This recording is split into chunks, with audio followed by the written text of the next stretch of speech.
Open చేయగానే మనకి space లో ఏదో ఒక మూలలో ఉన్న నిబురు అనే ఏలియన్ ప్లానెట్ ని చూపిస్తారు. చూడ్డానికే చాలా డిఫరెంట్ గా ఉన్న ఈ అందమైన గ్రహంలో ముసుమేసుకుని ఫుల్ గా కవర్ అయి ఉన్న ఒక మనిషిని ఆ ఏలియన్ స్పీషీస్ మొత్తం పిచ్చ కోపంతో వెంటపడుతుంటారు. ఇతను మన హీరో పేరు జేమ్స్. సీన్ లో సడన్ గా ఎంటర్ అయిన మాన్స్టర్ ని చూసి భయంలో ఇతను షాక్ ఇచ్చి దాన్ని స్టన్ చేస్తే వెనక నుంచి వచ్చిన ఫ్రెండ్ మనం ఎస్కేప్ అవ్వాల్సిందే దీన్ని పడుకోబెట్టావేంట్రా అని ఫ్రస్ట్రేట్ అవుతాడు. ఇంతలో అరుచుకుంటూ గ్రహాంతర వాసులు దగ్గరకు చేయడంతో ఇద్దరు మళ్ళీ పరుగు మొదలు పెడతారు. హీరో ఫ్రెండ్ అతని దగ్గర ఏం తీసుకొచ్చావరా, ఎందుకిలా వెంటపడుతున్నారని అడిగితే ఏమో వాళ్ళ మోకాళ్ళ మీద పడి దీనికి ప్రార్థన చేస్తుంటే అందిందని తీసుకొచ్చేసానని హీరో చేతిలో ఉన్నది చూపిస్తాడు. ఓరి దుర్మార్గుడా అని ఫ్రెండ్ వెక్స్ అయ్యే లోపే నెక్స్ట్ సెకండే హీరో జేమ్స్ కమ్యూనికేటర్ తీసి లోకల్ స్కిల్ జోన్ నుంచి బయటకొచ్చేసారు. స్పాక్, నువ్వు త్వరగా వాల్కనోని న్యూట్రలైజ్ చేస్తే మనం ఇక్కడ నుంచి వెళ్లిపోతామని చెప్తాడు.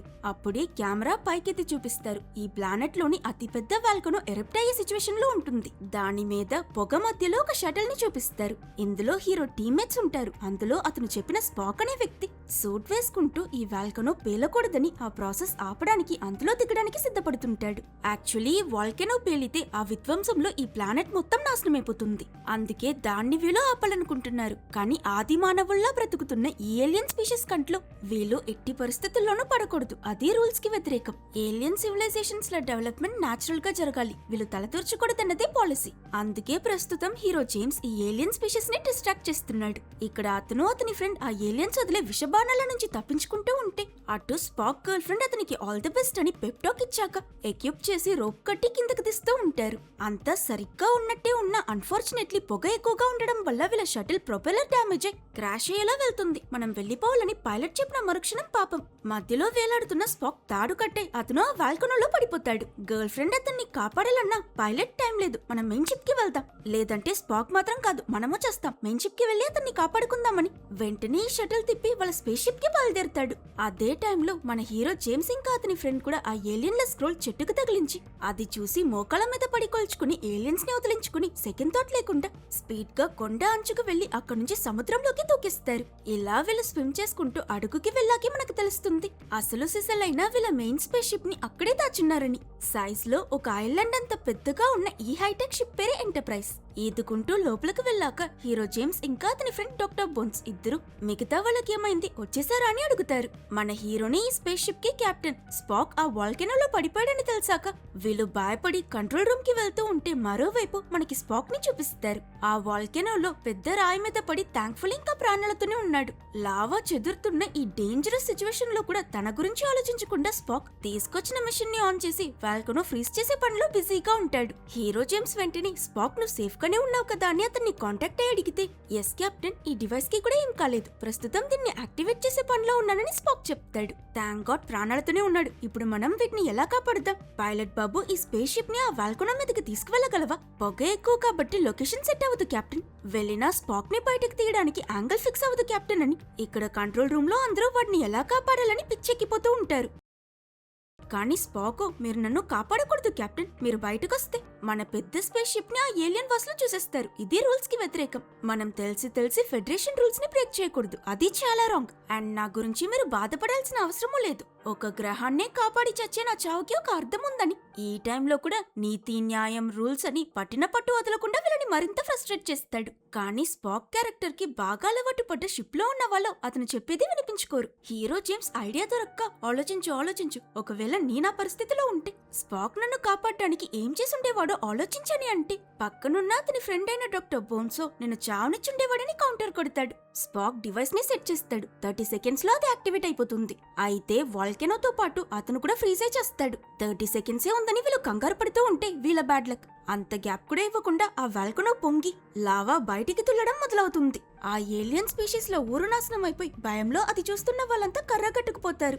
వాళ్ళు దేవుడ్లా కొలిచి ఆ స్క్రాల్ ని చేతిలో పట్టుకుని అందరూ దాని ముందు మమ్మల్ని కాపాడండి వేడుకుంటున్న సమయంలో ఒక పెద్ద సౌండ్ వినిపిస్తుంది. ఎప్పుడేమయ్యిందో అని వీళ్ళంతా క్యూరియస్ గా వెళ్లి కొండ అంచు నుంచి చూస్తే ఎంటర్ప్రైజ్ అనే హీరో వల్ల ఆ పెద్ద స్పేస్ షిప్ నీటిలో నుంచి బయటికి లేచి ఈ ఏలియన్స్ దాన్ని ఆశ్చర్యపోయి చూస్తూ ఉన్న సమయంలో వాల్కనో మీదకి వెళ్తుంది.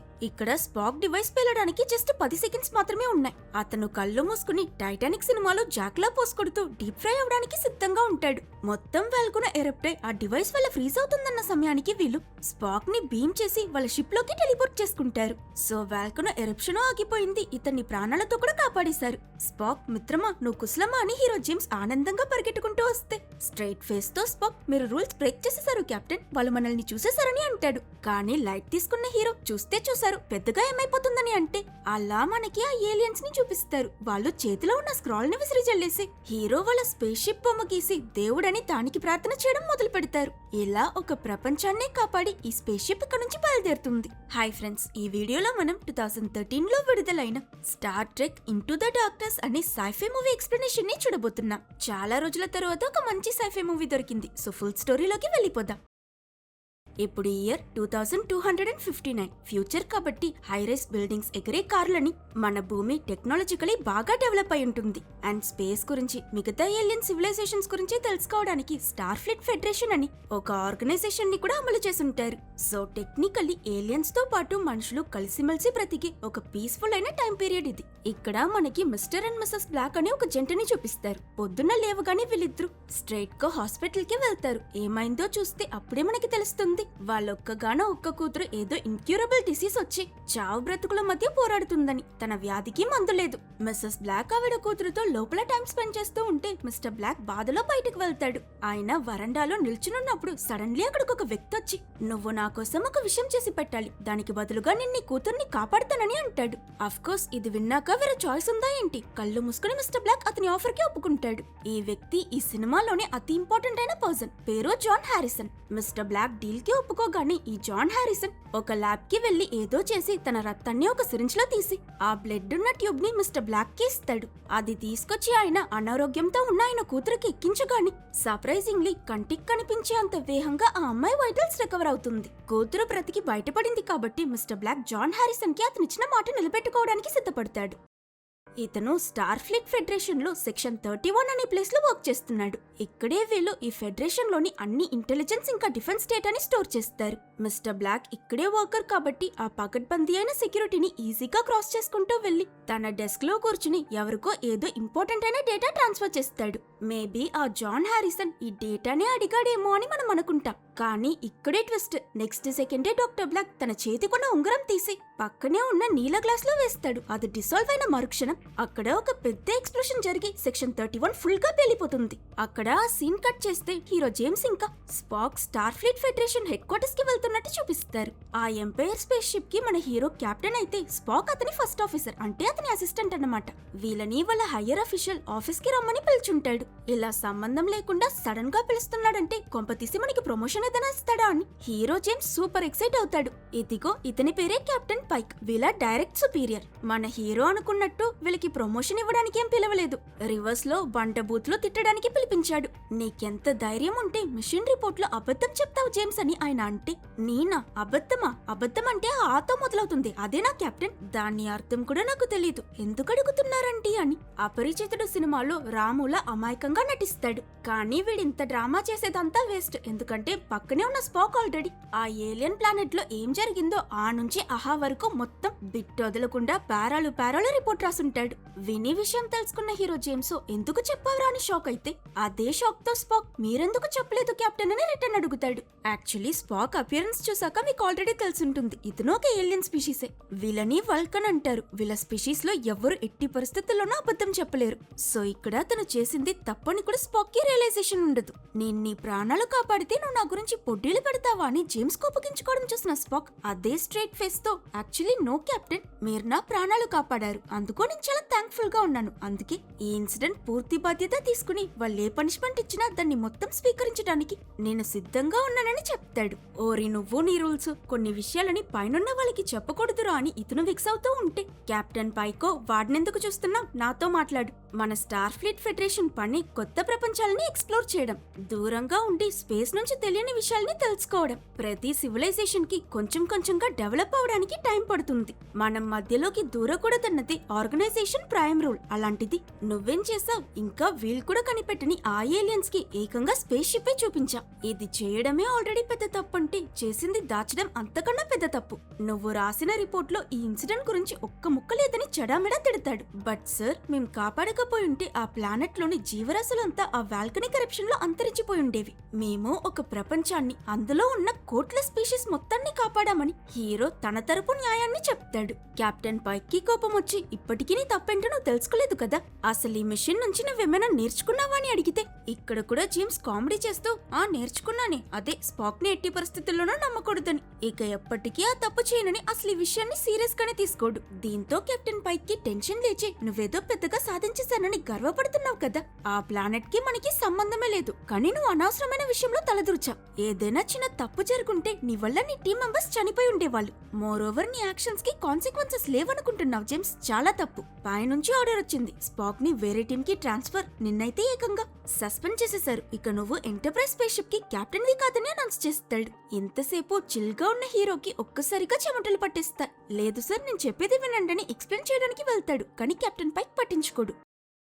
ఈ బాధలో ఆ రోజు రాత్రి అతను బార్లో ఒంటరిగా కూర్చుని మందు తాగుతూ ఉన్నప్పుడు సర్ప్రైజింగ్లీ అక్కడికి అతన్ని ఓదార్చడానికి కెప్టెన్ పైక్ వస్తాడు. యాక్చువల్లీ కెప్టెన్ పైక్ ఇంకా మన హీరో జేమ్స్ చాలా మంచి ఫ్రెండ్స్. జేమ్స్ టాలెంటెడ్ అని చూసి స్టార్ ఫ్లీట్ ఫెడరేషన్ జాయిన్ అవ్వమని ఐడియా ఇచ్చింది వేరెవరో కాదు, ఈ కెప్టెన్ పైక్. అతను హీరో దగ్గర ఎంటర్ప్రైజ్ స్పేస్ షిప్ ని నాకిచ్చేశారు, ఇప్పుడు నేనే దాని కెప్టెన్ ని. స్పాక్ ట్రాన్స్ఫర్ లో ఎలాంటి మార్పు లేదు, కాబట్టి ఇప్పుడు నా షిప్ లో ఫస్ట్ ఆఫీసర్ పొజిషన్ ఖాళీగానే ఉంది. పైన వాళ్ళని కన్విన్స్ చేసి ఒప్పించడానికి నా సగం ప్రాణం పోయింది, కానీ ఎలాగో అనుకున్నది సాధించేసా. కంగ్రాచులేషన్స్ జేమ్స్, ఇకపై నువ్వే నా ఫస్ట్ ఆఫీసర్ అని చెప్తాడు.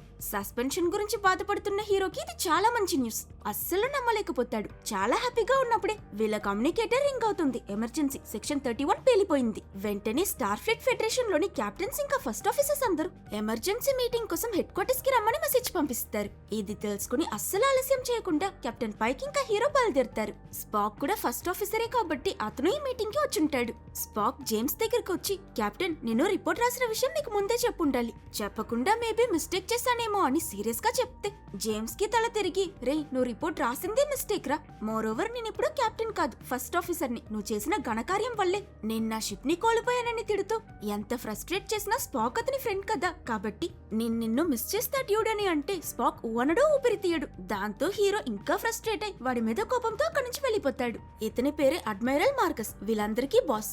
మీటింగ్ మొదలవ్వగానే అతను వీళ్ళ దగ్గర ఆ బాంబ్ బ్లాస్ట్ చేసింది ఇంకెవరో కాదు, మన ఫెడరేషన్ ఎంప్లాయీ అయిన మిస్టర్ బ్లాక్ అనే అతను. ఈ అటాక్ జరపడానికి ముందు ఆ మిస్టర్ బ్లాక్ నాకు ఒక మెయిల్ పంపించాడు. అందులో జాన్ హారిసన్ అనే వ్యక్తి తన చేత ఈ పని చేయించినట్లు చెప్పాడు. ఈ జాన్ హారిసన్ మనకెందుకు ఎదురు తిరిగాడో ఇప్పటికీ తెలియలేదు, కానీ ఆ అటాక్ లో అన్యాయంగా 43 మంది ప్రాణాలు పోవడానికి ఇతనే కారణం. ఈ మనిషి మన స్టార్ ఫ్లీట్ ఫెడరేషన్ కి శత్రువు, మనల్ని అంతం చేయాలనుకుంటున్నాడు. అందుకే అతనికి ఇలాంటి తప్పు చేసే అవకాశం ఇంకొకటి ఇవ్వకూడదు. ఏ మూలలో ఉన్న ఈ జాన్ హారిసన్ ని వేటాడి తీసుకురావాలని అనౌన్స్ చేస్తాడు.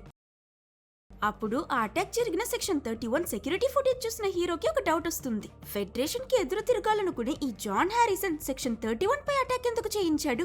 బికాస్ ఆ సెక్షన్ 31 అనేది డేటా అంతా ఉండే ఒక లైబ్రరీ లాంటి ప్లేస్. మన ఫెడరేషన్ ని అంతం చేయాలనుకుంటున్నాడంటే డైరెక్ట్ గా హెడ్ క్వార్టర్స్ పై అటాక్ చేయొచ్చు కదా అని అంటూ సడన్లీ ఏదో రియలైజ్ అయి షాక్ అవుతాడు. ఏమైందని అడ్మైరల్ అడిగినందుకు, సిటీలో ఎక్కడ ఇలాంటి పెద్ద అటాక్స్ జరిగినా మన ప్రోటోకాల్ ప్రకారం ఫెడరేషన్ లోని క్యాప్టెన్స్ ఇంకా ఫస్ట్ ఆఫీసర్స్ తో ఇలా మీటింగ్ కి వస్తాం, అందరం ఇలా ఒక్క ప్లేస్ కి చేరుతాం, వాడి అసలు టార్గెట్ మనమే అని ఇలా చెప్తాడు. లేదు, నెక్స్ట్ సెకండే జాన్ హారిసన్ ఒక ఎయిర్క్రాఫ్ట్ లో వచ్చి కాన్ఫరెన్స్ రూమ్ లో ఉన్న ఈ ఫెడరేషన్ టాప్ అఫీషియల్స్ అందరిపై దాడి చేయడం మొదలు పెడతాడు. ఆ జాన్ హారిసన్ చేసే ఓపెన్ ఫైర్ లో అక్కడ చాలా మంది చనిపోతారు. వీళ్ళు బ్యాకప్ కి పిలిచిన వాడు వచ్చిన ఆఫీసర్స్ ని వచ్చి రాగానే షూట్ చేసి చంపేస్తుంటాడు. హీరో ఆ బుల్లెట్స్ నుంచి తప్పించుకుంటూ కింద పడున్న ఒక గన్ తీసుకుని సైడ్ కి వెళ్లి ఒక వాల్ వెనక దాగుంటూ బయట నుంచి ఫైర్ చేస్తున్న ఆ హెలికాప్టర్ ని షూట్ చేస్తాడు. కానీ తనకేం కాదు. జాన్ హారిసన్ కాప్టర్ తో ఆ ఫ్లోర్ మొత్తాన్ని డ్యామేజ్ చేసి ఆ ప్లేస్ అంతా కుప్పకూల్చేస్తుంటాడు. ఇందులో పాపం కెప్టెన్ పైక్ కి కూడా గాయం తగులుతుంది. ఆయనకి బుల్లెట్ తగిలి ఇంజురీ పడిపోవడం చూసిన స్పాక్ వెంటనే కెప్టెన్ పైక్ ని అక్కడి నుంచి తీసుకుని ఒక సేఫ్ అయిన ప్లేస్ కి వెళ్తాడు. ఎటు బుల్లెట్స్ ఆ కాప్టర్ పై వర్క్ అవ్వకపోవడం చూసిన హీరో షార్ప్ గా ఆలోచించి వెంటనే ఒక ప్లాన్ డివైస్ చేసి ఒక కేబుల్ తీసి అతని గన్ దానికి కట్టి ఆ కాప్టర్ ప్రొపెల్లర్ లోకి విసిరి దాన్ని డామేజ్ చేస్తాడు. దీంతో ఆ హెలికాప్టర్ ఫైర్ అయి అదలా పేలిపోయేలా వెళ్తుంది. కానీ ఈ సమయంలోనే మన హీరో జేమ్స్ జాన్ హారిసన్ ఆ హెలికాప్టర్ లో నుంచి టెలిపోర్ట్ అయిపోయి లాస్ట్ మినిట్ లో ఎస్కేప్ అయిపోవడం చూస్తాడు. ఆ కాప్టర్ బిల్డింగ్ కి గుద్దుకుని అక్కడ కింద పడి క్రాష్ అయి పేలిపోతుంది. మరోవైపు ప్రాణాలకి పోరాడుతున్న కెప్టెన్ పైక్ స్పాక్ చేతిలో తన చివరి శ్వాస విడుస్తాడు. తన మెంటర్ ఇంకా ఫ్యామిలీ మెంబర్ లాంటి పెద్ద మనిషి ఇలా అన్యాయంగా మరణించడం చూసిన హీరో పాపం చాలా ఎమోషనల్ అయి కెప్టెన్ పైక్ ని పట్టుకుని గట్టిగా ఏడుస్తాడు. అట్ ద సేమ్ టైం మరో పక్క మనకి ఆ జాన్ హారిసన్ ని చూపిస్తారు. మనుషుల అలికిడే లేని ఏవో కొండల మధ్య మారుమూల ప్రాంతం లాంటి చోటికి ఇతను టెలిపోర్ట్ అయి ఉంటాడు. అలాగే ఇటు మనకి హీరో జేమ్స్ వాళ్ళ క్రూలో స్కాట్ అనే ఒక ఇంజనీర్ ని పరిచయం చేస్తారు. ఇతన్ని అందరూ స్కాటీ అని పిలుస్తారు. ఇతను విల్లన్ క్రాష్ చేసిన ఆ కాప్టర్ లో అతను టెలిపోర్ట్ అవ్వడానికి వాడిన మిషన్ తీసి ఆ డివైస్ లోని లాక్స్ చెక్ చేసి అతను ఏ చోటికి టెలిపోర్ట్ అయ్యాడో కనిపెట్టిస్తాడు. ఆల్రెడీ ఆవేశంతో ఉన్న హీరో ప్లేస్ తెలుసుకోగానే డైరెక్ట్ గా అడ్మిరల్ ని వెళ్లి మీట్ అయ్యి, మీరు ఎంత వెతికినా ఆ జాన్ హారిసన్ మీకు దొరకడు సార్, ఎందుకంటే ప్రస్తుతం వాడు అసలు భూమిలోనే లేడు, క్రోనోస్ అని ఏలియన్ ప్లానెట్ లో ఉన్నాడన్న విషయం చెప్తాడు. ప్లేస్ విన్న అడ్మిరల్ షాక్ అవుతాడు, ఎందుకంటే ఈ స్టార్ ఫ్లీట్ ఫెడరేషన్ కి ఆ క్రోనోస్ అనే ప్లానెట్ వాళ్ళకి అస్సలు పడదు. ఇండియా పాకిస్తాన్ లా ఎప్పుడూ వీళ్ళ మధ్య ఏదైనా ఒక సమస్య వస్తూనే ఉంటుంది. సో ఫెడరేషన్ వాళ్ళు చెప్పా పెట్టకుండా అక్కడికి వెళ్తే ఆ చిన్న చిన్న గొడవలు కాస్త ఈ రెండు ప్లానెట్స్ కి మధ్య ఫుల్ ఆన్ యుద్ధంగా మారిపోయే ప్రమాదం ఉంది. మనం లీగలీ ఫెడరేషన్ తరపున అక్కడికి వెళ్ళలేం కాబట్టి నేను ఇల్లీగల్ గా ఆ ప్లానెట్ కి వెళ్ళడానికి సిద్ధంగా ఉన్నాను.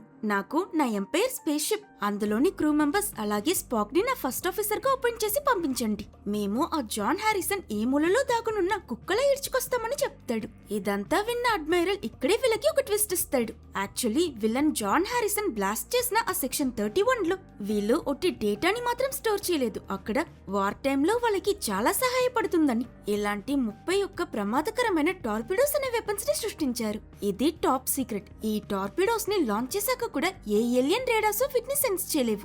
సో మీరు క్రోనోస్ ప్లానెట్ కి వెళ్ళండి. ఆ జాన్ హారిసన్ అందరికీ దూరంగా వేస్ట్ ల్యాండ్ లో కొండల మధ్య దాగునున్నాడని చెప్పారు కదా, అవసరమైతే ఈ టార్పిడోస్ అన్నిటినీ వాడి మీద బ్లాస్ట్ చేసినా సరే చంపి తీసుకురండి అని పర్మిషన్ ఇస్తాడు. నెక్స్ట్ సీన్ లో హీరో జేమ్స్, స్పాక్, డాక్టర్ బోన్స్ ఇంకా మిగతా టీం మెంబర్స్ అంతా షటిల్ ఎక్కి అవుటర్ స్పేస్ లో ఉన్న వాళ్ళ ఎంపైర్ స్పేస్ షిప్ కి వెళ్తూ ఉంటారు. ఈ టైంలో స్పాక్ హీరో దగ్గర ఫస్ట్ ఆఫీసర్స్ పని వాళ్ళ కెప్టెన్ కి సరైన డిసిషన్ తీసుకోవడంలో హెల్ప్ చేయడం. మనం వెళ్తున్న ఈ మిషన్ గోలే తప్పు కెప్టెన్. ఫెడరేషన్ రూల్స్ ప్రకారం ఏ క్రిమినల్ నైనా ముందు అరెస్ట్ చేయాలి, వాడి తరపు న్యాయం చెప్పడానికి ట్రయల్ కండక్ట్ చేయాలి, ఇన్వెస్టిగేషన్ పూర్తయ్యాక వాడికి శిక్ష విధించాలి. కానీ మీరు అడ్మైరల్ ఈ రూల్ ని పూర్తిగా మర్చిపోయినట్టున్నారు. అందులోనూ ఆ క్రోనోస్ ప్లానెట్ లో టార్పిడోస్ లాంచ్ చేయాలనుకోవడం అంతకన్నా పెద్ద నేరం. ఆలోచించి సరైన నిర్ణయం తీసుకోండి కెప్టెన్ అని అంటాడు. వీళ్ళు ఇలా మాట్లాడుతున్న ఈ సమయంలోనే అక్కడికి క్యారల్ అని ఇంకో అమ్మాయి వస్తుంది. తను హీరో జేమ్స్ కి తన ఫైల్ ఇచ్చి, అడ్మైరల్ నన్ను మీ క్రూకి కొత్త సైన్స్ ఆఫీసర్ గా అపాయింట్ చేశాడు, మీకు ఈ మిషన్ లో అసిస్ట్ అవ్వడానికి మేము వచ్చామని ఇంట్రడ్యూస్ అవుతుంది. కానీ అది విన్న స్పాక్ కి లైట్ గా డౌట్ వచ్చి కన్ఫ్యూషన్ లో కొత్త సైన్స్ ఆఫీసరా, నాకు కొత్తగా క్రూ జాయిన్ అవుతున్నారని ఏ ఆర్డర్స్ రాలేదే అని అంటాడు. లాస్ట్ మినిట్ డిసిషన్ కదా కాబట్టి లేట్ అయి ఉండొచ్చని క్యారల్ అనడంతో వీళ్ళు ఇక్కడ నుంచి బయలుదేరి ఎంపైర్ స్పేస్ షిప్ ని రీచ్ అవుతారు. కొత్త జర్నీ కోసం ఈ స్పేస్ షిప్ లో అందరూ చాలా హడావిడిగా అన్ని సిద్ధం చేస్తూ ఉంటారు. అప్పుడే మనం తెలుసుకుంటాం మెయిన్ క్యారెక్టర్స్ కాకుండా ఈ క్రూలో ఆల్మోస్ట్ 100 కి పైగా మెంబర్స్ ఉన్నారని.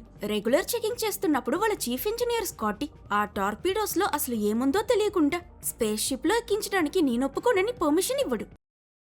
హీరో జేమ్స్ అతని దగ్గరికి వెళ్లి సైన్ చేసి పర్మిషన్ ఇవ్వమని అడిగితే స్కాటీ మాత్రం అసలు ఈ టార్పిడోస్ ఏ ఫ్యూయల్ మీద నడుస్తుంది, అందులో ఏముందో ఏంటో కూడా వాళ్ళు నాకు చెప్పట్లేదు, ఏ స్పెసిఫికేషన్ తెలియకుండా దాన్ని మన షిప్ లోకి ఎక్కించి ఏదైనా ప్రమాదం వస్తే మన క్రూలో 100 మంది చనిపోతారు, ఇంత పెద్ద రిస్క్ నేను తీసుకోలేను కెప్టెన్. మోర్ ఓవర్ ఈ టార్పిడోస్ గురించి నేనే ప్రశ్న అడిగినా కొత్తగా వచ్చిన వాళ్ళు ఎలాంటి సమాధానం ఇవ్వట్లేదు.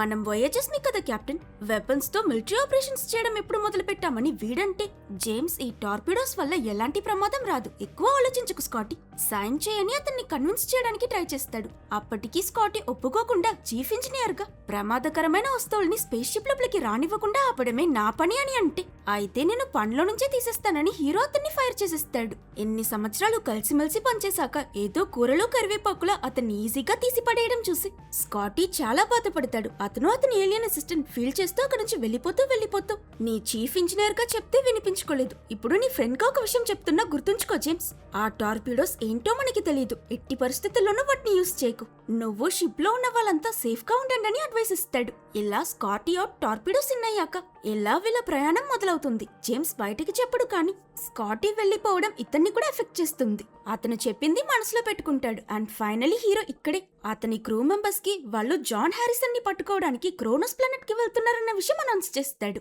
ఒరిజినల్ ప్లాన్ ప్రకారం వీళ్ళు ఆ ప్లానెట్ దగ్గరికి వెళ్లి వేస్ట్ ల్యాండ్ లో ఆ టార్పిడోస్ లాంచ్ చేసి జాన్ హారిసన్ ని చంపుండాలి. కానీ స్పాక్ చెప్పింది గుర్తు తెచ్చుకున్న హీరో ఆలోచించి ప్లాన్ లో మార్పు చేస్తాడు. క్రోనోస్ ప్లానెట్ ని రీచ్ అయ్యాక నేను పర్సనలీ నాతో పాటు ఒక చిన్న టీం ని అబండెంట్ సిటీకి తీసుకువెళ్లి ఆ జాన్ హారిసన్ ని అరెస్ట్ చేస్తా. అతన్ని మనం ఎర్త్ కి తీసుకువెళ్తాం. ఈ క్రిమినల్ ట్రయల్ ని ఫేస్ చేసి అతను డిజర్వ్ చేసే పనిష్మెంట్ పొందేలా చూసుకుందామని అనౌన్స్ చేస్తాడు. అతను డిసిషన్ విని స్పాక్ మీరు మంచి నిర్ణయం తీసుకున్నారు కెప్టెన్ అని సంతోషపడతాడు. ఇలా ఈ స్పేస్ షిప్ లైట్ స్పీడ్ లో ట్రావెల్ అవుతూ ఉంటే నెక్స్ట్ సీన్ లో మనకి ఆ కొత్తగా వచ్చిన క్యారల్ ని చూపిస్తారు. తను సైలెంట్ గా ఆ టార్పిడోస్ ని స్కాన్ చేస్తూ వాటిని స్టడీ చేస్తూ ఉంటుంది. అప్పుడు స్పాక్ తన దగ్గరకు వచ్చి నువ్వు అడ్మైరల్ కూతురివి కదా, నీ ఐడెంటిటీ దాచి ఈ షిప్ లోకి ఎందుకు వచ్చావని అడుగుతాడు. యాక్చువల్లీ క్యారల్ వీళ్ళతో వచ్చిన విషయం వాళ్ళ నాన్న అడ్మైరల్ కి కూడా తెలియదు. నాన్నకి ఈ విషయం ఇన్ఫార్మ్ చేయకు స్పాక్ అని తను చెప్తూ ఉన్నప్పుడు వాళ్ళ స్పేస్ షిప్ మొత్తం ఏదో ప్రాబ్లం వచ్చినట్టు బాగా షేక్ అయిపోతుంది. హీరో జేమ్స్ వెంటనే క్రూని కాంటాక్ట్ అయి ఏమైందని అడుగుతాడు. వాళ్ళు చెక్ చేసి కెప్టెన్ ఎందుకో తెలియదు మన షిప్ కోర్ ఓవర్ హీట్ అయిపోయింది, అందుకే నేను ఎమర్జెన్సీ స్టాప్ ని యాక్టివేట్ చేశాను. షిప్ సరి చేయడానికి మాకు కొంచెం టైం కావాలని అంటాడు. వాళ్ళకి ఓకే చెప్పిన హీరో ఇక్కడ పైలట్ దగ్గర ఇంకా క్రోనోస్ కి వెళ్ళడానికి ఎంత టైం పడుతుందని అడుగుతాడు. మన డెస్టినేషన్ కి ఇంకా 20 మినిట్స్ ఉంది కెప్టెన్ అని ఈ పైలట్ పేరు మిస్టర్ సులు చెప్తాడు. హీరో మిస్టర్ సులుని ఈ షిప్ కి టెంపరీ కెప్టెన్ గా అపాయింట్ చేస్తాడు.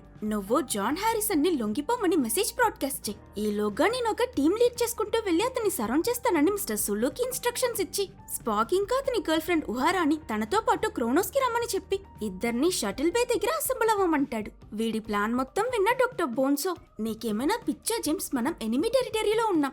బై ఛాన్స్ నువ్వు క్రోనోస్ కి వెళ్లి అక్కడ క్రోనోస్ పీపుల్ కంటపడ్డావనుకో ఆ ఏలియన్స్ మిమ్మల్ని ఖచ్చితంగా వదలరు. తప్పించుకోవడానికి మన స్పేస్ షిప్ కూడా పనిచేయట్లేదని రిస్క్ తీసుకోవద్దని అడ్వైస్ చేస్తాడు. దానికి హీరో వెంటనే హడావిడిగా ఉన్న ఇంజనీరింగ్ క్రూని కాంటాక్ట్ అయి మేం తిరిగొచ్చేలోగా మీరు స్పేస్ షిప్ ని రెడీ చేయగలరా అని అడుగుతాడు. వాళ్ళేం చేస్తారు, ట్రై చేస్తాం కెప్టెన్ అని ఒప్పుకుంటారు. హీరో జేమ్స్, స్పాక్ ఇంకా ఉహారా షటిల్ ఎక్కి క్రోనోస్ కి వెళ్తూ ఉంటే ఎంపైర్ షిప్ లో ఉన్న మిస్టర్ సులు ఇంకా మిగతా క్రూ వాళ్ళ దగ్గర ఉన్న లొకేషన్ ని పట్టి ఆ విల్లన్ జాన్ హారిసన్ ఉన్న లొకేషన్ ని ఐడెంటిఫై చేసి మా క్రూ నీ దగ్గరికి వస్తున్నారు, నువ్వు సరెండర్ అవ్వకపోతే మా దగ్గరున్న టార్పిడోస్ అన్నిటినీ నీ పైకి లాంచ్ చేసి నిన్ను మసి చేస్తామని ఏదో మాఫియా మూవీలో విల్లన్ లా వార్నింగ్ బ్రాడ్కాస్ట్ చేస్తాడు. కానీ అటువైపు నుంచి వీళ్ళకి ఎలాంటి సమాధానం రాదు. అంతే, పీస్ టాక్స్ పనిచేయవు, ఇక యాక్షనే తీసుకోవాలని షటిల్లో వెళ్తున్న వీళ్ళ ముగ్గురు ఇలా ఆ ప్లానెట్ సర్ఫేస్ లోకి దిగుతారో లేదో అన్ఫార్చునేట్లీ అటువైపు వెళ్తున్న ఒక పెట్రోల్ షిప్ వీళ్ళని చూసిస్తారు. వీళ్ళు మనుషులు, అందులోనూ ఫెడరేషన్ వాళ్ళని వాళ్ళకి అస్సలు తెలియకూడదు కదా. కాబట్టి ఆ ఏలియన్ పెట్రోల్ టీమ్ కి దొరకకూడదని హీరో వాళ్ళు తప్పించుకోవడానికి ఎంతలోనో ట్రై చేస్తారు. వీళ్ళు ముందు వెళ్లడం, వాళ్ళు వెనకే ఫాలో చేసుకుంటూ వీళ్ళ మీదకి ఫైర్ చేయడం అని ఆ అబాండెంట్ సిటీలో ఈ రెండు తరపులకి మధ్య ఒక పెద్ద చేసింగ్ సీనే జరుగుతుంది. ఫైనలీ వీళ్ళు వెళ్తున్న ప్లేస్ లో ముందు ఒక పెద్ద డోర్ క్లోజ్ అయిపోతూ ఉంటుంది. చిన్న గ్యాప్ మాత్రం ఉండడం చూసిన హీరో ఎవరు చెప్పినా వినిపించుకోకుండా రిస్క్ తీసుకుని షటిల్ సైడ్ చేసి దాని లోపలికి దూరి జస్ట్ మిస్ లో వీళ్ళని క్రష్ అవ్వకుండా బయటకు తీసుకొస్తాడు. కానీ ఇంత రిస్క్ తీసుకుని ఏం ప్రయోజనం, వీళ్ళు ఆ ఎండ్ నుంచి బయటకు వచ్చే లోపు ఈ సైడ్ లో ఆల్రెడీ అతని కోసం 6 ఏలియన్ షిప్స్ వెయిట్ చేస్తూ ఉంటాయి. వాళ్ళు వీళ్ళని ఫుల్ గా సరౌండ్ చేసేస్తారు. ఫైట్ చేసినా వీళ్ళు వాళ్ళని ఖచ్చితంగా గెలవలేరు. అప్పుడు ఉహారా హీరో దగ్గర నాకు క్రోనోస్ లాంగ్వేజ్ తెలుసు, మనం అనవసరంగా గొడవ స్టార్ట్ చేయడానికి బదులు వాళ్ళ దగ్గరికి వెళ్లి వాళ్ళ మీద అటాక్ చేయడానికి రాలేదని విషయం ఎక్స్ప్లెయిన్ చేయడమే బెటర్ అని అంటుంది. సో ఉహారా ఒంటరిగా బయటకు వెళ్లి ఆ క్రోనోస్ ప్లానెట్ ఏలియన్స్ ని కలుస్తుంది. మనకి ఇక్కడే ఫస్ట్ టైం వాళ్ళు చూడడానికి ఎలా ఉంటారో చూపిస్తారు. మేము మా వాళ్ళు 40 మందిని చంపిన ఒక క్రిమినల్ ని వెతుక్కుంటూ వచ్చాం. వాడు చాలా డేంజరస్, కుదిరితే సహాయం చేయండి, అరెస్ట్ చేసి తీసుకువెళ్లిపోతామని చెప్తే మీలో ఎవడో మీ మనుషుల్ని చంపితే మాకేంటని ఆ క్రోనోస్ కమాండర్ ఉహారా మెడ పట్టుకుని తనని చంపడానికి ప్రయత్నిస్తాడు. హీరో వాళ్ళు తనని డిఫెండ్ చేయడానికి బయటకొచ్చి ఈ గ్యాప్ లో ఇంకెవరో మరింత ఫాస్ట్ గా రియాక్ట్ అయ్యి ఆ క్రోనోస్ సోల్జర్స్ పైకి షూట్ చేసి అటాక్ మొదలు పెడతాడు. హీరో వాళ్ళ టీం ఆ షూట్అవుట్ నుంచి తప్పించుకోవడానికి ట్రై చేస్తూ ఉంటే ఈ మిస్టీరియస్ పర్సన్ మాత్రం చాలా ఎఫర్ట్లెస్లీ ఆ క్రోనోస్ సోల్జర్స్ అందరినీ ఈజీ పీజీగా చంపేస్తుంటాడు. అసలు వాళ్ళకి హెల్ప్ చేస్తున్న ఈ మిస్టీరియస్ వారియర్ ఎవరబ్బా అని చూస్తే మరెవరో కాదు, జాన్ హారిసన్. అతను స్ట్రైట్ గా వీళ్ళ దగ్గరకు వచ్చి మీ దగ్గర టార్పిడోస్ ఉన్నాయి, అవేసి నన్ను అటాక్ చేస్తానన్నారుగా, ఎన్నున్నాయని అడుగుతాడు. అసలు వీడేం చేయాలనుకుంటున్నాడో అర్థం కాక వీళ్ళంతా షాక్ లో ఉంటే స్పాక్ 72 అని చెప్తాడు. అంతే, నెక్స్ట్ నెక్స్ట్ సెకండే చేతిలో ఉన్న కనపడేసి జాన్ హారిసన్ సరెండర్ అయిపోతాడు. ఇంతసేపు వాళ్ళందరినీ ఏవో దోమలు కొట్టినట్టు చంపేసి సడన్ గా లొంగిపోతున్నాడేంటా అని వీళ్ళు కన్ఫ్యూజ్ అవుతారు. జాన్ హారిసన్ మీద కోపంతో రగిలిపోతున్న హీరో అరెస్టే కదా చేస్తాం, కానీ అంతకు ముందు కెప్టెన్ పైక్ తరపున నీకొకటి ఇవ్వాలని వాడిని ఫుల్ ఫోర్స్ తో చెడామెడా కుత్తుతాడు. కానీ ఈ జాన్ హారిసన్ కి అస్సలేం కాదు, రివర్స్ లో హీరో చెయ్యి అరిగిపోతుంది. కట్ చేస్తే వీళ్ళితన్ని వాళ్ళ షిప్ లో లాక్ చేస్తారు. కానీ ఎంత కొట్టినా ఈ జాన్ హారిసన్ కి చిన్న గాయం కూడా తగలలేదు కాబట్టి వీళ్ళు ఇతను చాలా సస్పిషియస్ గా ఉన్నాడని డాక్టర్ బోన్స్ ని పిలిపించి జరిగింది చెప్పి ఇతనిలో డిఫరెన్స్ ఏంటో తెలుసుకోమంటారు. డాక్టర్ బోన్స్ కూడా టెస్ట్ చేయడానికి అతని బ్లడ్ శాంపిల్ తీసుకుంటాడు. ఇంతసేపు సైలెంట్ గా వీళ్ళతో కోఆపరేట్ చేస్తున్న విలన్ సడన్లీ మీ స్పేస్ షిప్ కదలట్లేదేంటి కెప్టెన్, కొంపతీసి ఏదైనా ప్రాబ్లమా, కోర్ ఓవర్ హీట్ అయి షిప్ డ్యామేజ్ అయిపోయిందా అని కరెక్ట్ గా చెప్తాడు. ఇంత కరెక్ట్ గా చెప్తున్నాడేంటి, ఈ విషయం నీకెలా తెలుసని డాక్టర్ బోన్స్ అడిగితే హీరో వీడు మాయగాడు మాట్లాడొద్దని అందరితో అక్కడి నుంచి వెళ్ళిపోతూ ఉంటాడు. అప్పుడు జాన్ హారిసన్ నేను చెప్పబోయే విషయం మీకు చాలా ఇంపార్టెంట్ కెప్టెన్, వినకపోతే ఈ షిప్ లో ఉన్న 100 ప్రాణాలు పోతాయని అంటాడు. అటు తిరిగి ఇటు తిరిగి ఆఖరికి క్రూ ప్రాణాల మీదకి రాగాని హీరో జేమ్స్ ఆగి మిగతా వాళ్ళందరినీ వెళ్ళిపోమంటాడు. ఈ కాన్వర్సేషన్ స్టార్ట్ అవ్వడానికి ముందు ఒక విషయం బాగా గుర్తుపెట్టుకో, నువ్వు ఒక క్రిమినల్వి, అమాయకపు ప్రజల్ని చంపిన హంతకుడివి. నిన్ను చంపమని నాకు ఆర్డర్ ఇచ్చారు, కానీ అదేదో నేను కొంచెం మంచోడిని కాబట్టి నువ్వు ఇంకా బ్రతుకున్నావు. సోదొద్దు, ఏం చెప్పినా ఆలోచించుకుని చెప్పని అతనికి వార్నింగ్ ఇస్తాడు. జాన్ హారిసన్ ఇతనికి ఎర్త్ కి పక్కనే ఉన్న ఒక ప్లేస్ కోఆర్డినేట్స్ ఇచ్చి నేనిదంతా ఎందుకు చేశానో తెలుసుకోవాలంటే ఆ ప్లేస్ లో ఏముందో చూస్తే చాలని అంటాడు. అది విన్న హీరో అసలు నేనెందుకు నిన్ను నమ్మాలి, నిన్ను నమ్మడానికి కనీసం ఒక్క కారణం చెప్పని అంటాడు. ఒక్కటేం కర్మ, 72 చెప్తా. నీ షిప్ లో ఉన్న 72 టార్పిడోస్, వాటిలో కనీసం ఒక్కటైనా ఓపెన్ చేసి చూడని చెప్తాడు. ఈ కాన్వర్సేషన్ తరువాత హీరోకి కూడా ఇక్కడ ఏదో పెద్ద గోల్మాల్ జరుగుతుందని అర్థమైపోతుంది. వెంటనే భూమి మీద పనిపోయిందని మందు తాగుతున్న ఇంజనీర్ స్కాటీకి కాల్ చేసి విలన్ చెప్పిన కోఆర్డినేట్స్ ఇచ్చి ఆ ప్లేస్ లో ఏముందో చూడమంటాడు. ఓ పొద్దున్న పనిలో నుంచి తీసేసావు, సాయంత్రానికి ఫ్రీగా పని చేయించుకుందాం అనుకుంటున్నావా? నోవే, నేను వెళ్ళట్లేదు, నీకు నాకు సంబంధం లేదని స్కాటీ ఒప్పుకోడు. జేమ్స్ వెంటనే తప్పొప్పుకుని నువ్వు చెప్పింది నిజమే, ఆ టార్పిడోస్ పెద్ద ప్రమాదంలో ఉన్నాయి, నాకు నీ సహాయం కావాలి స్కాటీ అని హెల్ప్ అడుగుతాడు. క్రూ మొత్తం ప్రాబ్లంలో ఉన్నారని తెలియగాని స్కాటీ కూడా క్షణం ఆలస్యం చేయకుండా వెంటనే ఒక షటిల్ ఎక్కి హీరో ఇచ్చిన కోఆర్డినేట్స్ కి బయలుదేరుతాడు. అట్ ద సేమ్ టైం ఇటు ఆ టార్పిడోస్ ని ఓపెన్ చేసి చూడమన్నాడు కదా, ఆ వెపన్ ని డిస్మాంటిల్ చేయాలన్నా వీళ్ళకి చీఫ్ ఇంజనీర్ స్కాటీ అవసరం ఉంటుంది. అతను లేడు కాబట్టి దీన్ని ఎలా ఓపెన్ చేయాలో హీరోకి అర్థం కాదు. అప్పుడే స్పాక్ అడ్మైరల్ కూతురు క్యారల్ కూడా డిఫెన్స్ ఎక్స్పర్ట్ అన్న విషయం చెప్తాడు. ఇప్పుడిప్పుడే కొత్తగా వచ్చిన ఆ క్యారల్ అడ్మైరల్ కూతురు అన్న విషయం తెలుసుకున్న జేమ్స్ అసలు నువ్వు దొంగతనంగా ఎందుకు వచ్చావు, ఏం చేయాలని వచ్చావు, ఏదైనా సీక్రెట్ మిషన్ మీద వచ్చావా అని 100 క్వశ్చన్లు అడుగుతాడు. అప్పుడే తను అతని దగ్గర మా నాన్న ఫెడరేషన్ లో ఏ టాప్ సీక్రెట్ విషయమైనా సరే అన్ని నాకు చెప్పేవాడు, జస్ట్ ఈ టార్పిడోస్ విషయం గురించి మాత్రం ఎందుకో నా దగ్గర దాచాడు, నేను అడిగినా నాకు చెప్పలేదు. మోర్ ఓవర్ ఈ వెపన్ గురించి ఎవరు అఫీషియల్ రికార్డ్స్ లో కూడా మెన్షన్ చేయలేదు. ఇంత సీక్రెట్ గా ఆయుధాలను ఎందుకు సృష్టిస్తున్నాడో డౌట్ వచ్చి ఈ టార్పిడోస్ గురించి తెలుసుకోవడానికి మా నాన్నకి చెప్పకుండా నేను ఇక్కడికి వచ్చానని ఎక్స్ప్లెయిన్ చేస్తుంది. సూపర్, తెలుసుకోవడానికి వచ్చావా, ఇదే నీ పర్ఫెక్ట్ ఛాన్స్, వెళ్ళి ఆ టార్పిడో ఒకటి ఓపెన్ చేసి అందులో ఏముందో చూడని హీరో అంటాడు. క్యారల్ కూడా అతనికి హెల్ప్ చేయడానికి ఒప్పుకుంటుంది. కానీ స్పేస్ షిప్ లో బాంబ్ ని డిస్మాంటిల్ చేసి అది బై మిస్టేక్ పేలిపోతే షిప్ అందులో ఉన్న వాళ్ళందరూ గోవిందా అయిపోతారు. కాబట్టి క్యారల్ తనకి హెల్ప్ చేయడానికి డాక్టర్ బోన్స్ ని తీసుకుని ఒక షటిల్ లో పక్కనే ఉన్న ఒక ఖాళీ ప్లానెట్ కి వెళ్తుంది. నరాలు కట్ చేసి సర్జరీ చేసే డాక్టర్ కాబట్టి డాక్టర్ బోన్స్ చాలా జాగ్రత్తగా ఆ 100 వైర్స్ లో తను చెప్పే వైర్స్ అన్నిటిని ఒక్కొక్కటిగా కట్ చేస్తుంటాడు. అంతా సవ్యంగా జరుగుతుందనుకుంటే అన్ఫార్చునేట్లీ డియాక్టివ్ చేయడానికి ట్రై చేస్తే ఈ టార్పిడో డిఫెన్స్ మెకానిజం యాక్టివేట్ అయి డాక్టర్ బోన్స్ చెయ్య ఆ టార్పిడోలో ఇరుక్కుపోయి ఇంకో 30 సెకండ్స్ లో అది పేలిపోతుందని టైమర్ ఆన్ అవుతుంది. టైం లేదని జేమ్స్ వెంటనే వాళ్ళ ట్రాన్స్పోర్టర్ దగ్గర డాక్టర్ బోన్స్ ఇంకా క్యారల్ ని షిప్ లోకి టెలిపోర్ట్ చేయమని చెప్తాడు. బట్ వాళ్ళ ట్రాన్స్పోర్టర్ మన బీమింగ్ డివైస్ కి మనిషికి వస్తువుకి మధ్య తేడా తెలియదు, డిఫరెన్షియేట్ చేయలేక డాక్టర్ బోన్స్ తో పాటు యాక్టివేట్ అయిన టార్పిడోని కూడా మన స్పేస్ షిప్ కి తీసుకొచ్చేస్తుందని చెప్తాడు. డాక్టర్ బోన్స్ కనీసం నువ్వైనా తప్పించుకో క్యారల్, నా గురించి ఆలోచించకని తనని మాత్రం అక్కడి నుంచి వెళ్ళిపోమంటాడు. అయినా క్యారల్ అతన్ని ఒంటరిగా వదిలి వెళ్ళడానికి ఒప్పుకోదు. స్టబన్ గా అక్కడే ఉండి సరైన వైర్ కట్ చేసి ఎలాగో కల జస్ట్ మిస్ లో టార్పిడోని షట్ డౌన్ చేసేస్తుంది. అప్పుడు కానీ అందరికి పోయిన ప్రాణం మళ్ళీ తిరిగి రాదు. ఆఖరికి టార్పిడో ఓపెన్ చేసి అందులో ఏముందో చూస్తే ట్విస్ట్ సినిమాలోనే పెద్ద ట్విస్ట్. ఆ టార్పిడో లోపల ఒక మనిషి అన్కాన్షియస్ గా కనిపిస్తాడు. మరోపక్క హీరో చెప్పినట్టే కోఆర్డినేట్స్ ని ఫాలో చేస్తూ వెళ్ళిన స్కాటీకి సర్ప్రైజింగ్లీ ఆ ప్లేస్ లో ఒక ప్లానెట్ సైజ్ స్పేస్ షిప్ కనిపిస్తుంది. బయట ప్రపంచానికి తెలియకుండా ఎవరో ఈ స్పేస్ షిప్ ని ఇక్కడ దొంగతనంగా బిల్డ్ చేస్తున్నారు. దాగుని అతను దాన్ని వెళ్లి చూస్తూ ఉంటే ఈ టైంలో అక్కడికి పనిచేయడానికి వచ్చిన వర్కర్ స్పేస్ షటిల్స్ లో లోపలికి వెళ్లడం చూసి స్కాటీ కూడా సైలెంట్ గా వాళ్ళ వెనకాలే లోపలికి దొరికిపోతాడు. అక్కడ అతను దేన్నో చూసి షాక్ అయినట్టు చూపించి ఈ సీన్ ఇలా కట్ చేస్తే ఇటు డాక్టర్ బోన్స్ ఇంకా క్యారెల్ ఆ టార్పిడోలో ఉన్న మనిషిని తీసుకుని స్పేస్ షిప్ కి తిరిగి వచ్చేస్తారు. అతనిపై టెస్ట్ లో రన్ చేసిన డాక్టర్ బోన్స్ వాళ్ళ దగ్గర ఈ వెపన్ లో ఫ్యూయల్ ఉండాల్సిన ఛాంబర్ కి బదులుగా ఎవరో క్రయో ట్యూబ్ ని సెట్ చేసి అందులో ఈ పర్సన్ ని పడుకోబెట్టారు. ఈ మనిషి ఇంకా ప్రాణాలతోనే ఉన్నాడు, కానీ సరైన సీక్వెన్సింగ్ లేకుండా లేపడానికి ట్రై చేస్తే చనిపోతాడు. అలాగే ఇంకో ముఖ్యమైన విషయం చెప్పడం మర్చిపోయా. నా డేటా ప్రకారం చూస్తే ఈ వ్యక్తికి ఇప్పుడు వయసు 300 సంవత్సరాలని చెప్తాడు. సిచ్యువేషన్ ఇంకా కాంప్లెక్స్ అవడంతో డైరెక్ట్ గా హీరో లాక్ అయి ఉన్న జాన్ హారిసన్ దగ్గరికి వెళ్లి ఆ టార్పిడోలో ఉన్నది ఎవరని అడుగుతాడు. దానికి జాన్ హారిసన్ ఆ ఒక్క టార్పిడోలో మాత్రం కాదు, మీ షిప్ లో ఉన్న 72 టార్పిడోస్ లోనూ ఇలానే 72 మనుషులున్నారు. వాళ్ళందరినీ ఆ వెపన్స్ లో దాచిందే నేను. నా పేరు జాన్ హారిసన్ కాదు. నా గురించి మీ అడ్మిరల్ చెప్పిందంతా అబద్ధం. నా అసలు పేరు కన్. యుద్ధాలు జరిగినప్పుడు ప్రపంచంలో శాంతి నెలపించడం కోసం నా లాంటి వాళ్ళని మిగతా మనుషుల కన్నా జెనెటికలీ సుపీరియర్ గా మాడిఫై చేశారు. కానీ అవసరం తీరిపోయాక మనుషులు మాకన్నా తెలివైన వాళ్ళొద్దని మనుషులు మమ్మల్ని మాన్స్టర్స్ గా ట్రీట్ చేశారు, అరెస్ట్ చేశారు. మా తెలివి బలం చూసి భయపడ్డారు. వాళ్ళ దగ్గర నుంచి తప్పించుకోవడానికి మేం 100 సంవత్సరాల తరబడి క్రయోస్లీప్ లో నిద్రపోయాం. మేం మళ్ళీ లేచేటప్పటికి ప్రపంచం మారుంటుందని ఎక్కడో ఒక మూలలో చిన్న నమ్మకం ఉండేది.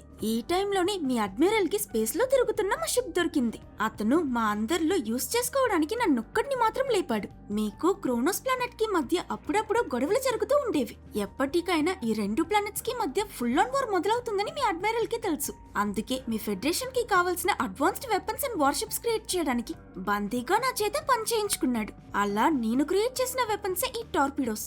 నాతో పనైపోయాక నన్ను చంపడానికి ప్రయత్నించాడు. నేను తప్పించుకోవాలని చూసినప్పుడు నా క్రూ మెంబర్స్ ప్రాణాలతో నన్ను బెదిరించాడు. వాళ్ళని కాపాడడం కోసం నేను డిజైన్ చేసిన అదే టార్పిడోస్ లో వాళ్ళని దాచాను. సేఫ్ గా తీసుకువెళ్లిపోవచ్చు అనుకున్నాను, కానీ దొరికిపోయాను. అందుకే వేరే దారి లేక నేనొక్కడిని తప్పించుకోవాల్సి వచ్చింది. నా ఫ్రెండ్స్ అందరినీ మీ అడ్మిరల్ చంపేశాడనుకున్నా. అందుకే మీ హెడ్ క్వార్టర్స్ పై దాడి చేశానని చెప్పి ఎమోషనల్ అవుతాడు. నా క్రూ, నా ఫ్యామిలీ, జేమ్స్ వాళ్ళ కోసం నేనేమైనా చేస్తా. మోరోవర్ నువ్వు ఇక్కడ నీ షిప్ సడన్ గా డ్యామేజ్ అయిపోయిందనుకుంటున్నావా? లేనే లేదు. మీ అడ్మిరల్ కావాలని ఈ షిప్ ని డ్యామేజ్ చేశాడు. ప్లాన్ ప్రకారం నువ్వు ఈ టార్పిడోస్ ని క్రోనోస్ పై లాంచ్ చేసి అక్కడ పెద్ద ఎక్స్ప్లోషన్ జరుగుంటే ఆ ప్లానెట్ ఏలియన్స్ అంతా ఎవరు అటాక్ చేశారో వెతుక్కుంటూ వస్తారు. మీ షిప్ డ్యామేజ్ అయిపోయి మీరిక్కడ వాళ్ళకి ఎటూ వెళ్ళలేక నిస్సహాయ పరిస్థితిలో దొరికిపోతారు. అటాక్ చేసినందుకు ఆ ఏలియన్స్ మిమ్మల్ని చంపేస్తారు. అప్పుడు అడ్మిరల్ కి ఆ ప్లానెట్ పై యుద్ధం మొదలు పెట్టడానికి లిజిటిమేట్ రీజన్ దొరుకుతుంది. నువ్వు నీ షిప్ లో ఉన్న వాళ్ళెవరో తప్పించుకుని ఉండేవారు కాదని అంటాడు. ఇదంతా విని అడ్మిరల్ వాళ్ళకి అంత పెద్ద ద్రోహం చేశాడా అని జేమ్స్ ఇంకా స్పాక్ కి నమ్మబుద్దైదు. ఈ సమయంలోనే షిప్ మొత్తం ఎమర్జెన్సీ అలర్ట్ మోగుతుంది. కంట్రోల్ రూమ్ లో ఉన్న వాళ్ళు హీరోని కాంటాక్ట్ అయ్యి కెప్టెన్ మన వైపుగా ఒక పెద్ద స్పేస్ షిప్ వస్తుందని చెప్తారు. మోరోవర్ ఎవరైతే వస్తున్నారో వాళ్ళు హీరో వాళ్ళ స్పేస్ షిప్ ని ఎక్కడెక్కడ ఏముందో అని ఫుల్ గా స్కాన్ చేస్తున్నారు. వచ్చింది ఇంకెవరో కాదు, అడ్మిరల్ మార్కస్. అతను సడన్ గా ఈ కొత్త వార్షిప్ లో క్రోనోస్ ప్లానెట్ బార్డర్ దాకా వచ్చాడంటే ఖాన్ చెప్పిందంతా నిజమే అని వీళ్ళకి అర్థమైపోతుంది. అడ్మిరల్ వాళ్ళని కాంటాక్ట్ అయ్యి నేను వాడిని చంపమన్నాను జేమ్స్, నువ్వు ఆర్డర్ ఫాలో అవ్వలేదెందుకని అంటాడు. దానికి జేమ్స్, మేమితన్ని ట్రయల్ కోసం భూమికి తీసుకువెళ్తున్నాం. మీరిక్కడికి ఎందుకు వచ్చారు అడ్మిరల్? మా షిప్ డ్యామేజ్ అయిందని హెల్ప్ చేయడానికి అని తనకేం తెలియనట్టు నటిస్తాడు. కానీ అడ్మిరల్ నీ భాషా యాస చూస్తేనే నువ్వు ఆ ఖాన్తో మాట్లాడావని నాకు అర్థమైపోయింది. చూడు జేమ్స్, నేనేం చేసినా అన్ని మన ఫెడరేషన్ ఇంకా భూమి మంచి కోసమే చేశాను. ఖాన్ ఒక్కడిని లేపి వాడొక్కడే ఇంత హంగామా సృష్టించాడంటే వాడి క్రూలో ఉన్న ఆ మిగతా 72 మంది సూపర్ హ్యూమన్స్ లేస్తే వాళ్ళే మనకి పెద్ద శత్రువు అవుతారు. అందుకే నాకు అడ్డుపడకని అంటాడు. మీరు యుద్ధం జరగాలని అనవసరంగా ఒక ప్లానెట్ పై దాడి చేయాలనుకుంటున్నారు. మీరు చేసిన తప్పు వల్ల మన ఫెడరేషన్ లో ఎంతమంది చనిపోయారో తెలుసా? ఇప్పుడు మీ లాభం కోసం ఖాన్ క్రూలో ఉన్న 72 మంది అలానే నా క్రూలో ఉన్న వాళ్ళందరినీ కూడా చంపాలని ప్రయత్నిస్తున్నారా అని నిలదీస్తాడు. ఆ ఖాన్ వాళ్ళు నువ్వు అనుకుంటున్నంత మంచివాళ్ళు కాదు జేమ్స్. అనవసరంగా మన మధ్య మనకి గొడవెందుకు, ఖాన్ని అప్పగించని బెదిరిస్తాడు. హీరో కూడా ఒకేసారని చెప్పి ఆ కాల్ ట్రాన్స్మిషన్ కట్ అవ్వగానే తన క్రూ దగ్గర షిప్ స్టార్ట్ చేసి వెంటనే భూమికి తిరిగి వెళ్లే కోర్స్ స్టార్ట్ చేయమని చెప్తాడు. వీళ్ళ స్పేస్ షిప్ ఇంకా రిపేర్ అవ్వలేదు, కానీ తప్పించుకోవాలంటే వీళ్ళ దగ్గర వేరే దారి లేదు. ఈ స్పేస్ షిప్స్ అన్ని లైట్ స్పీడ్ లో ట్రావెల్ అవుతాయి కదా, కాబట్టి ఎస్కేప్ అయిపోతామని వీళ్ళు అనుకుంటారు. కానీ ఖాన్ క్రియేట్ చేసిన కొత్త వార్షిప్ లో అడ్వాన్స్డ్ బీమింగ్ టెక్నాలజీ అంటే టెలిపోర్టేషన్ ఫెసిలిటీస్ ఉంటాయి. కాబట్టి అడ్మైరల్ వీళ్ళని వెంటే ఫాలో చేసుకుంటూ వచ్చేస్తాడు. ఆ వార్షిప్ కన్నా వీళ్ళ స్పేస్ షిప్ చాలా చిన్నది కదా, అది షూట్ చేయడంతో వీళ్ళ షిప్ లో ఒక పెద్ద హోల్ పడి స్పేస్ లోని సక్షన్ ఫోర్స్ వల్ల షిప్ లోని ఆ భాగంలో ఉన్న క్రూ మెంబర్స్ అంతా బయటికి ఎగిరిపోతారు. హీరో వాళ్ళ స్పేస్ షిప్ ఎంతలా డ్యామేజ్ అయిపోతుందంటే క్రూలోని సగం మందిని వీళ్ళు కాపాడుకోలేకపోతారు. ఈ టైంలోనే క్యారల్ జేమ్స్ దగ్గరికి వెళ్లి, మా నాన్నతో నన్ను మాట్లాడనివ్వు, నేనిక్కడే ఉన్నానని తెలిస్తే మా నాన్న ఈ షిప్ ని నాశనం చేయడని చెప్తుంది. సరిగ్గా ఈ సమయంలోనే వీళ్ళకి మళ్ళీ అడ్మిరల్ నుంచి ఒక ట్రాన్స్మిషన్ వస్తుంది. హీరో కన్నా ముందు క్యారల్ అతనికి కనిపించి, ఏం చేస్తున్నారు నాన్న, నన్ను పెంచిన నా తండ్రి ఇలా అమాయకపు ప్రజలు ప్రాణం తీస్తున్నాడంటే నమ్మలేకపోతున్నాను.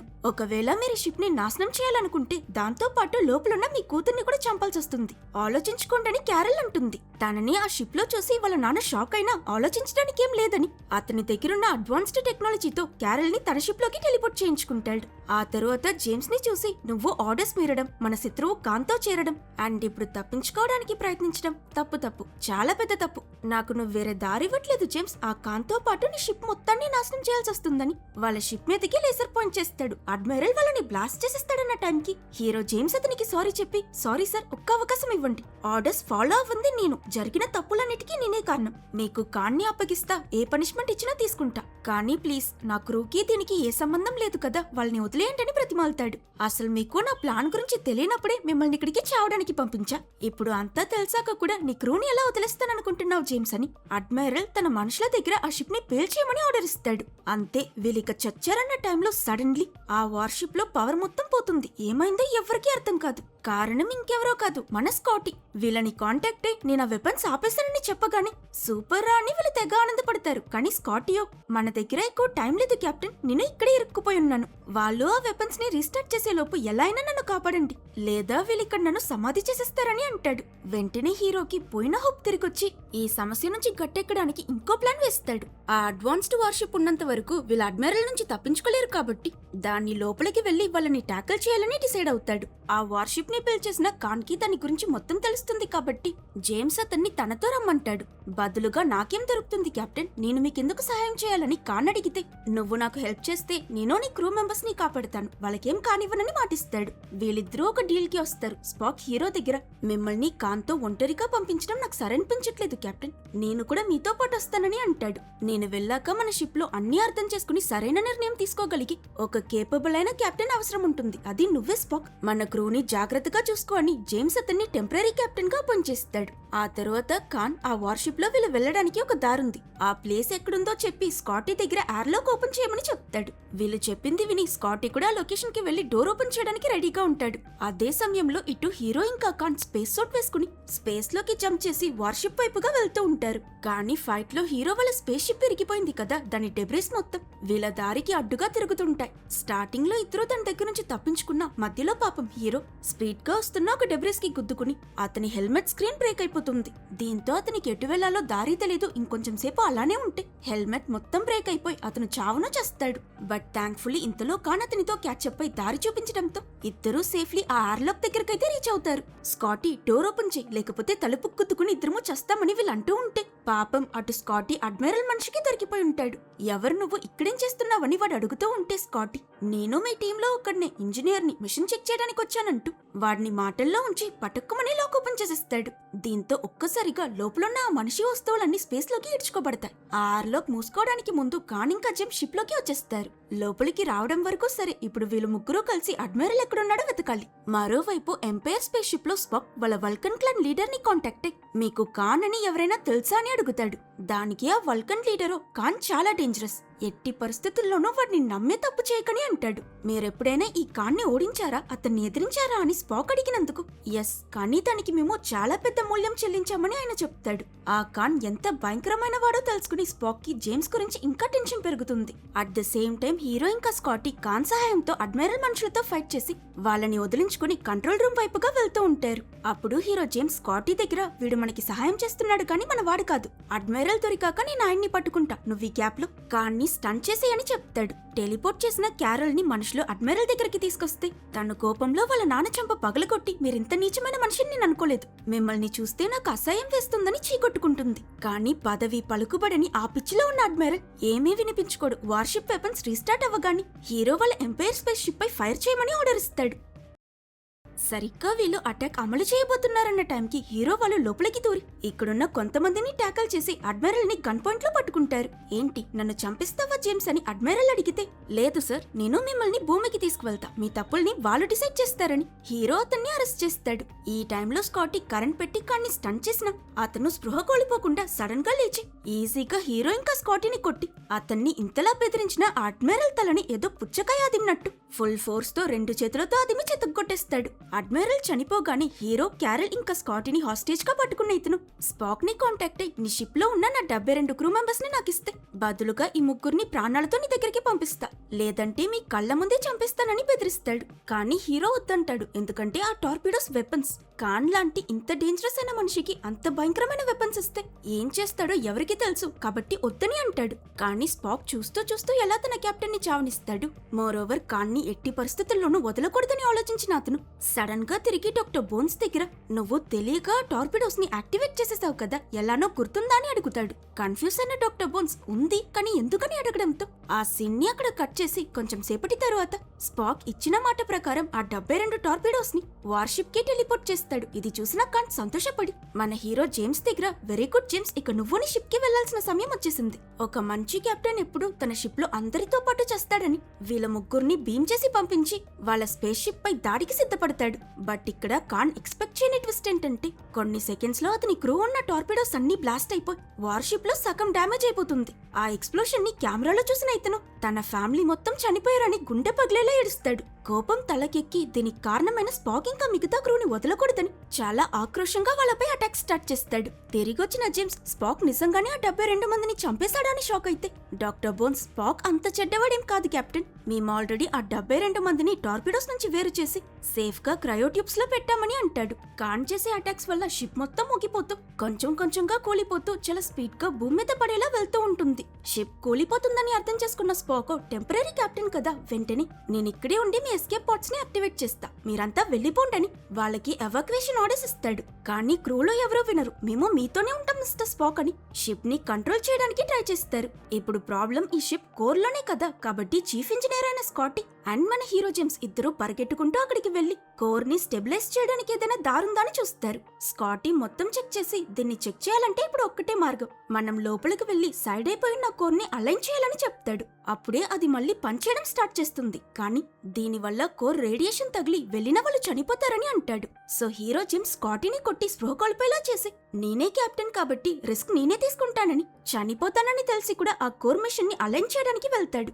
అంత పెద్ద మిషన్ ఎంతో కష్టం మీద ఎలాగో తన్ని ఫుల్ ఫోర్స్ తో తోసి దాన్ని స్ట్రైట్ చేయగాని కోర్ మళ్ళీ రీస్టార్ట్ అయి సరిగ్గా భూమి మీద క్రాష్ అయిపోతుందన్న లాస్ట్ 3 సెకండ్స్ లో వీళ్ళ స్పేస్ షిప్ మళ్ళీ స్టెబిలైజ్ అవుతుంది. క్రూ మొత్తం తప్పించుకున్నామని సంతోషపడుతుంటారు. కానీ స్పాక్ కి మాత్రం డౌట్ వచ్చి పరిగెట్టుకుంటూ కోర్ డిపార్ట్మెంట్ దగ్గరికి వెళ్తాడు. స్కాటీ అతన్ని రేడియేషన్ తగిలి చావు బ్రతుకుల మధ్య ఉన్న హీరో దగ్గరికి తీసుకువెళ్తాడు. జేమ్స్ అతన్ని చూడగానే నువ్వు స్టార్టింగ్ లో అందరి కోసం చస్తానని చెప్పావు కదా స్పాక్, అంత ధైర్యం నీకెలా వచ్చింది, నాకు చాలా భయమేస్తుందని చెప్పి అలా కళ్ళు మూసి చనిపోతాడు. తన ఫ్రెండ్ ఇలా కళ్ళ ముందే చనిపోవడం చూసిన స్పాక్ ముక్కలైపోతాడు. ఇక్కడ వీళ్ళ ఎమోషనల్ అవుతూ ఉంటే మరోవైపు కాన్ డ్యామేజ్ అయిన అతని వార్షిప్ ని స్ట్రైట్ గా స్టార్ఫీట్ హెడ్ క్వార్టర్స్ పై క్రాష్ చేసి అక్కడున్న ప్రజలందరినీ చంపాలని ట్రై చేస్తుంటాడు. ఈ వార్షిప్ స్ట్రైట్ గా వెళ్లి సిటీకి మధ్య ఉన్న ఒక లేక్ లో క్రాష్ అయి పెద్ద ఎక్స్ప్లోషన్ జరుగుతుంది. కానీ ఇంత పెద్ద విపత్తులో కూడా కాన్ కి ఏం కాదు, బ్రతికి బయటపడతాడు. ఆ కేయోస్ లో అతను ప్రజల మధ్య ఒకట్లా తప్పించుకోవడానికి ట్రై చేస్తే ఇటు ఏ ఎమోషనో లేకుండా తప్పు కరెక్ట్ అని బ్రతికి స్పాక్ కి జీవితంలో ఫస్ట్ టైం తన ఫ్రెండ్ చావు వల్ల భయంకరంగా కోపం వచ్చి కాన్ మీద పగతో రగిలిపోతుంటాడు. భూమి మీదకి భీమై అతను కాన్ వెంట పడతాడు. సర్ప్రైజింగ్లీ ఈ కాన్ సూపర్ హ్యూమనే అయినా స్పాక్ కూడా ఏలియన్ రేస్ కాబట్టి అతనితో సరిసమానంగా ఫైట్ చేస్తాడు. ఇంకో పక్క జేమ్స్ డెడ్ బాడీని చూసి క్రూ మొత్తం బాధపడుతూ ఉన్నప్పుడు డాక్టర్ బోన్స్ అతను ఇంతకు ముందు టెస్ట్ కోసం కాన్ బ్లడ్ తీశాడు కదా, ఆ శాంపిల్ బ్లడ్ ని అతను చనిపోయిన ఒక జంతువుకి ఎక్కించుంటాడు. దానికి పోయిన ప్రాణం తిరిగొచ్చేస్తుంది. అది చూసి జేమ్స్ ని కాపాడుకోవడానికి మన దగ్గర ఒక దారుందని ఎక్సైట్ అయి జేమ్స్ బాడీని ఒక క్రయోట్యూబ్ లో పడుకోబెట్టి మనకి ఖాన్ ప్రాణాలతో కావాలని అంటాడు.